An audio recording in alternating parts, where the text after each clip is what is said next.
He's taken the brunt of insults from many comedians, mainly Kelly, of the night, and I'm sure he's got a lot of great material to come back and take charge. You may have to adjust your eye level. He's going to be up here, but other than that, please give a great welcome to Shlomo. Headline. Wait, that's the editing over here. See? Like the lights hit him and like in his face. Like really almost reached the ceiling. You need to keep on and keep Oh it. my god, ew. You look like a real deal. Good call. Hello, my name is Shlomo. I'm from Brooklyn originally. I have to say I'm very excited for Shidduch Day today.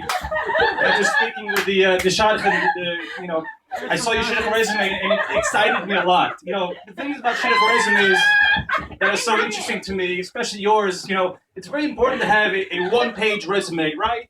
Shidduch resume has to be one page, a two-page resume. Oh, why you have 2 pages, right? Nobody cares that you were the champion of your debate team from high school in your local regional championships in North Dakota. It doesn't make sense.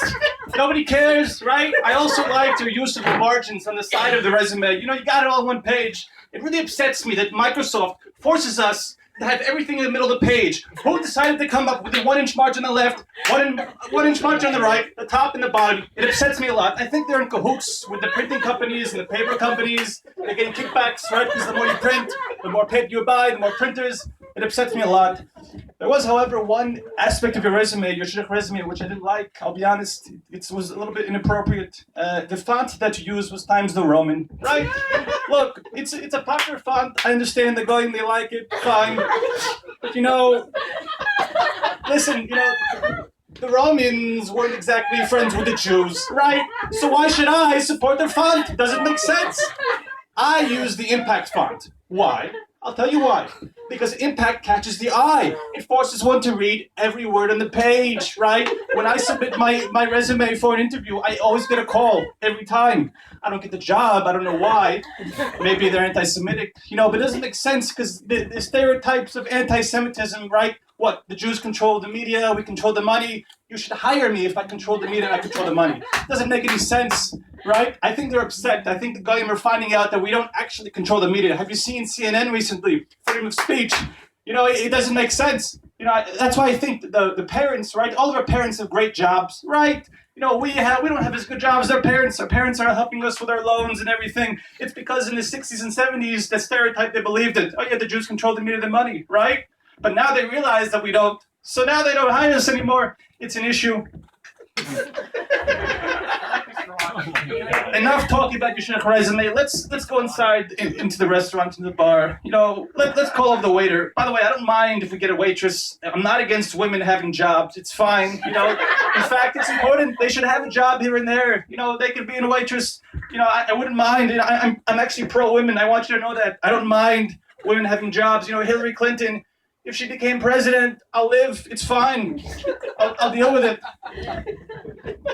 Let's get a seat in the middle of the room. It's very important. The middle of the room is the best place to sit in a restaurant. Why? Well, I'll tell you why. You don't want to sit, by the kitchen. It's loud. It's also awkward with the waiter, right? You don't want to sit near the bathroom because when you're eating a hamburger, you don't want to look somebody in the face who just finished eating a hamburger and deposited it. You don't want to sit near the window, right? Because it's draft.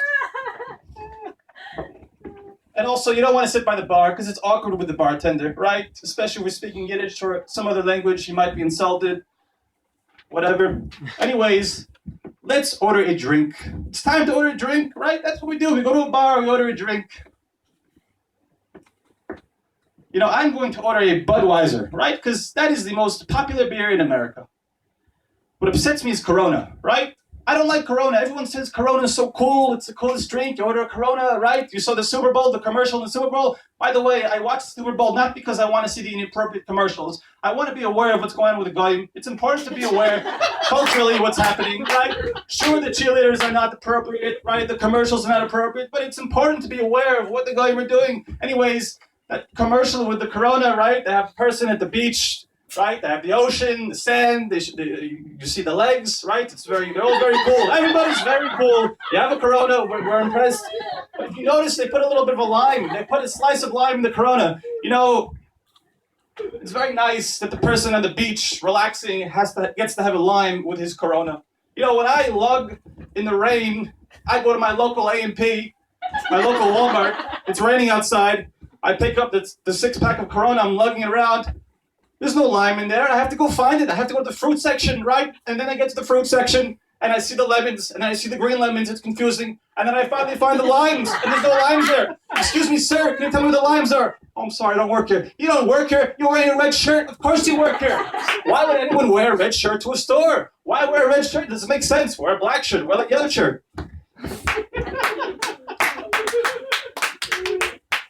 Anyways, you know, enough talking about drinks. Let's order a dish. Let's order food, right?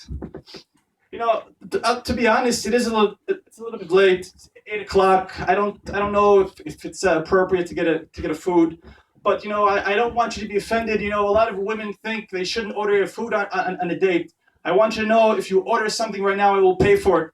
I'll pay for the food. I don't think you should order a hamburger, right? It's, you know, maybe a salad, right? Most women order a salad. You can order the hamburger, I'll pay for it. But, you know, get a salad. You know what? Let's get you the chicken salad. Excuse me, waiter. You know, actually, I don't know about chicken salad. You know, it's already 8:30. The protein will keep you up at night. It takes the time to digest. You know what? Let's just waiter, we'll get her a regular salad. You know, just a regular salad. But, you know, also, I don't think you want any salad dressing because it's a little bit heavy, right? It's getting late. A salad with no dressing. And you know what? Hold the tomatoes. We don't want any tomatoes. You know, because tomatoes they're an overrated vegetable, right? Because it's like you eat the tomato, right, and the seeds fall out. It's very frustrating. You stick the fork in the tomato and the lettuce and the onion, right, and the seeds fall out. So the tomatoes aren't tasty. You know what? No tomatoes. In fact, you can't just have cucumbers, right, if you're not going to have tomatoes. So hold the cucumbers. Let's just have a bowl of lettuce, regular lettuce. Make it iceberg lettuce, right? Iceberg lettuce. You know, iceberg lettuce is very underrated. I'll tell you why. Nobody respects lettuce. You know, the lettuce in the vegetable world, right? Why do you think you make a salad, you put it in the fridge, okay? 2 days later, it goes bad, right? Why is that? I'll tell you why. Because the lettuce is upset with its role in the vegetable world, right? You know, when they make a simcha, you make an event, right? They make the platters. It's not enough that they have a platter to put the vegetables on. They have to put the lettuce on the platter, and then put the vegetables on the lettuce, right? How do you think the lettuce feels about that? It's not fair.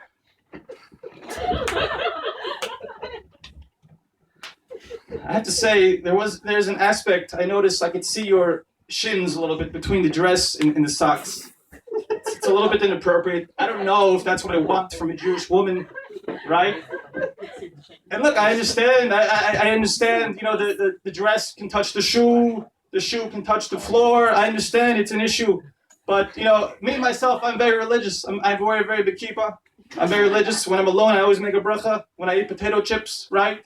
You know, potato chips are very annoying because you know you open the potato chips, right?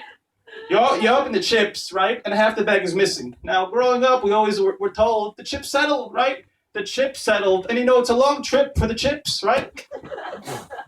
It makes sense if you think about it, right? I mean, you go to the factory, the chips they're put in the bag goes to the store goes to the cart goes to the car goes to the house, goes to the pantry. It's a long trip. The chips have to settle, but it still upsets me, right? You know, the chip companies need to speak to the tissue companies. I like the tissue companies. Why? Because when you open a bag of tissues, they pack them in so tight that the first tissue rips. It's very impressive. I think the chip companies should learn from the tissue companies. That's why I respect Pringles, because Pringles, they don't lie to you. You know exactly how many chips you're getting. Thank you very much.